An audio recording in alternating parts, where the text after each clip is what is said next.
Lalu sejauh manakah penanganan kasus COVID-19 di Jawa Timur? Kita akan tanyakan langsung kepada Gubernur Jawa Timur, Ibu Hovifah Indar Parawansa. Assalamualaikum, Bu. Ya, Waalaikumsalam warahmatullahi wabarakatuh. Hari ini menjadi batas waktu terakhir yang diinstruksikan Presiden untuk mengendalikan kasus corona di Jawa Timur. Lalu bagaimanakah progresnya sejauh ini, Bu? Ya, selagi kita melakukan testing secara masif, tracing secara progresif, maka kemungkinan munculnya kasus baru tetap akan muncul. Nah, kita bisa melihat dari tanggal 25 saat Bapak Presiden melakukan kunker ke Jawa Timur sampai dengan hari kemarin, berarti 14 hari, angka kesembuhan itu sudah 2.150 orang dalam waktu 2 minggu. Jadi hampir 50% kasus baru 2 minggu terakhir itu bisa berseiring dengan tingginya kesembuhan. Jadi kalau sederhananya kita ingin kasus itu tidak muncul, ya PCR tesnya dihentikan, labnya simple sebetulnya, tapi kan tidak begitu. Jadi tetap kita lakukan secara masif testingnya, kita lakukan secara masif PCR tes kita yang baru datang itu mesin-mesin terus melakukan optimasi, lalu kita lakukan tracing juga secara progresif, dan layanan untuk bisa meningkatkan kesembuhan. Terus tiap hari dilakukan evaluasi dan maksimalisasi, apalagi setelah Pak Presiden menunjuk Pak Pangkogap Wilhan II menjadi koordinator pengendalian COVID-19 di Jawa Timur, juga sebagai koordinator pelaksanaan rumah sakit darurat lapangan. Kami 3 hari yang lalu meluncurkan One Gate Referral System. One Gate Referral System ini harapannya supaya masyarakat yang dalam kondisi mereka positif tapi gejala klinisnya ringan sampai sedang, mereka bisa ke rumah sakit darurat lapangan Indrapura. Sesungguhnya kalau kami boleh menyampaikan, yang di rumah sakit darurat lapangan ini sembuhnya 100%.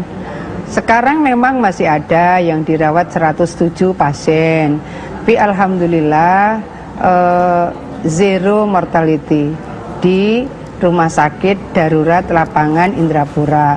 Itu artinya jikalau kita sama-sama melakukan percepatan evakuasi, percepatan treatment, maka insya Allah juga akan mengalami percepatan kesembuhan. Jadi One Gate Referral System itu diharapkan akan ada quick report dari rumah sakit rujukan. Sebetulnya kami sudah pernah membagi handphone dengan manual yang sudah kami siapkan, tetapi bahwa untuk bisa update secepat mungkin itu memang butuh orang yang secara khusus terus diingatkan karena sama-sama sibuknya mereka. Nah, sekarang dari relawan-relawan FK UNER yang mensupport tim dari One Gate Referral System, tentu kita berharap bahwa mereka akan mengingatkan misalnya setiap 6 jam supaya rumah sakit mereport gitu. Jadi kalau setiap 6 jam mudah-mudahan tenaga di masing-masing rumah sakit rujukan memungkinkan untuk update sehingga kita tahu bahwa RIK, ruang isolasi khusus misalnya ini yang dengan negatif pressure, misalnya ada ventilator atau seterusnya, mereka terkonfirmasi karena data itu bisa dilihat real time di One Gate Referral System. Kira-kira begitu. Ya, baik, ini baru operasional sebenarnya efektif mungkin 3 hari lalu. Baik, Bu Hovifah, tadi dikatakan bahwa tingginya tingkat kasus yang ada di Jawa Timur mungkin karena salah satu faktornya adalah masifnya ya kegiatan testing dan juga tracing. Angkanya masih di angka 300-an, kemarin 399. Nah, sebenarnya apa yang dilakukan dengan ketat saat ini? Karena gugus tugas mengatakan tingkat kepatuhan warga Jawa Timur dianggap kurang. Betul demikian, dan kemudian di wilayah mananya begitu, Bu?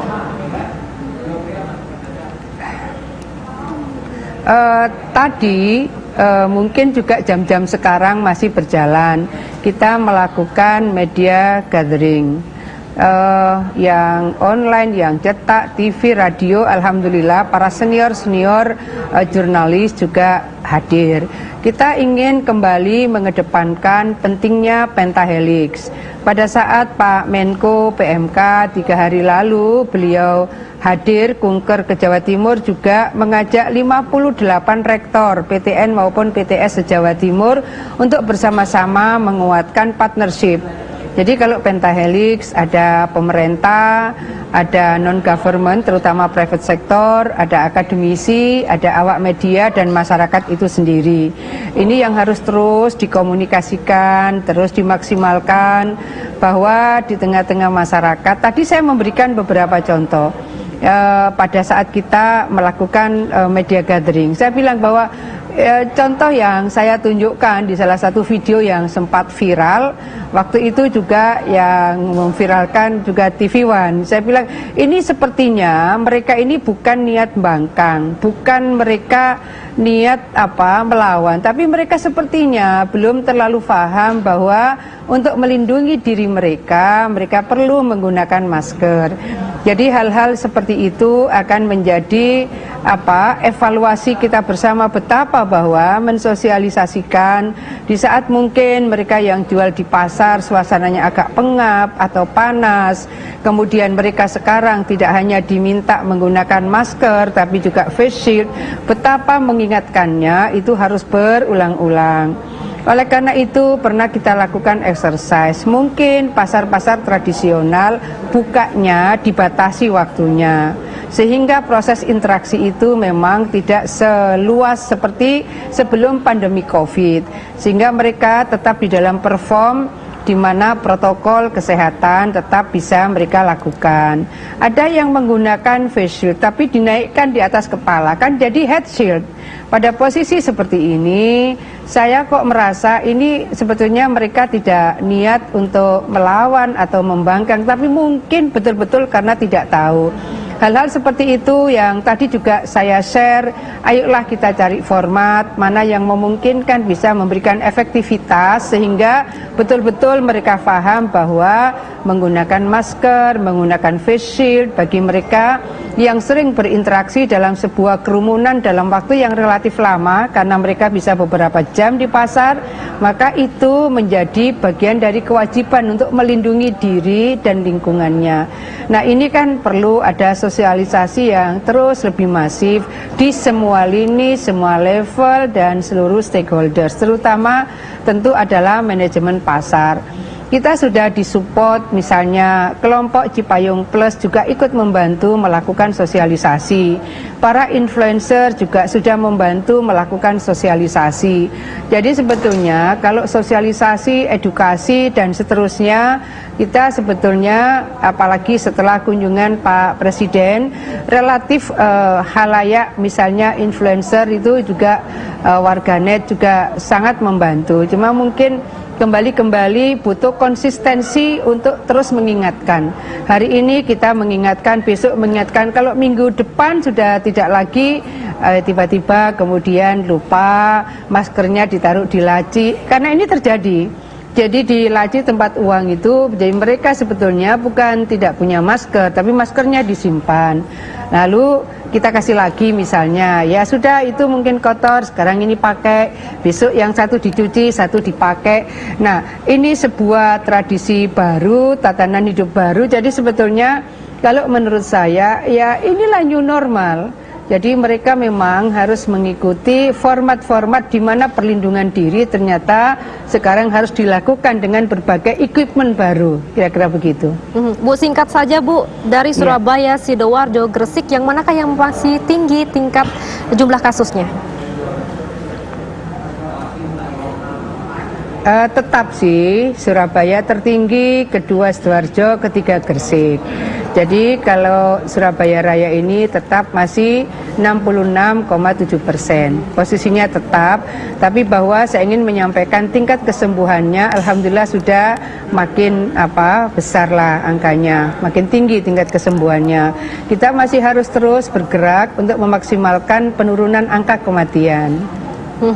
Baik, angka tertinggi masih di Surabaya, kemudian Sidoarjo, lalu Gresik, dan tetapi tingkat kesembuhan Surabaya, sudah mencapai Sidoarjo, tinggi Gresik. juga 1.200-an begitu Bu ya. Baik, untuk Sudah memberikan makin himbauan meningkat, Bu kepada masyarakat agar tetap disiplin di tengah Jawa Timur masih memuncak tingkat pasiennya, bagaimana himbauan Ibu kepada masyarakat hari ini Bu? Ya, tentu saya ingin menyampaikan para dokter itu punya keterbatasan energi. Maka kalau kita ingin membantu keselamatan semua masyarakat, termasuk para dokter, termasuk juga TNI Polri, mereka yang bekerja di lini terdepan, itu semuanya beresiko besar. Oleh karena itu, mari kita bergotong royong melindungi diri kita dan melindungi lingkungan kita. Saya mohon tetaplah berdisiplin menggunakan masker, physical distancing, melakukan pola hidup bersih dan sehat. Gunakan udara yang sekarang cukup bagus, matahari yang bisa menyehatkan dan memberikan daya tahan tubuh. Saya rasa olahraga yang cukup, makanan bergizi. Semua harus menjadi satu kesatuan supaya daya tahan tubuh kita tetap prima. Baik, artinya target untuk bisa semakin ditekan kapan Bu? Ini hulunya, jadi memang hulunya. Kalau hilirnya, Mbak Dita, yang tadi saya sampaikan One Gate Referral System, ini kan akan mengatur hilirnya. Hulunya ini adalah tetap kedisiplinan masyarakat. Sebelum vaksin COVID-19 ditemukan, maka vaksin paling ampuh adalah disiplin. Jadi apa sistem-sistem apa yang kita lakukan lebih banyak pada proses hilir. Maka yang harus kita lakukan sekarang adalah hulunya, memaksimalkan untuk melakukan kedisiplinan secara konsisten. Terima kasih Bu Hovifah Indar Parawansa, Gubernur Jawa Timur. Kami doakan Bu agar tingkat peningkatan pasiennya ini semakin lama semakin turun Bu ya, tidak lagi di angka 300. Selamat kembali bertugas Bu Hovifah.